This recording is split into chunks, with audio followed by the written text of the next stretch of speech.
This poem is called Look at What Love Has Built, from my book, Flying Without Wings. I love what love has built.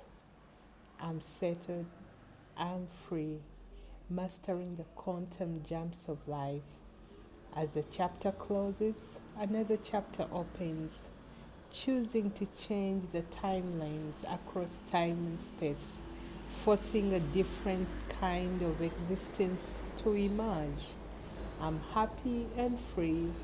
I'm loved within myself.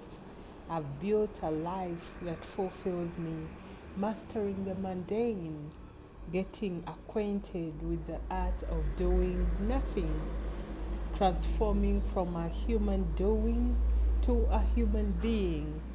The impulse to revert catches me off guard sometimes, but I refuse to turn back.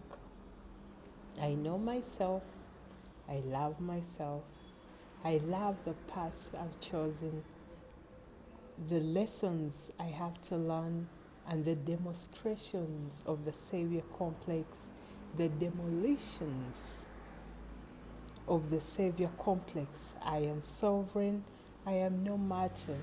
I give others the permission to be sovereign as well. Minding my business is my pleasure at all times. I love what love has built. Again, this is Keroy.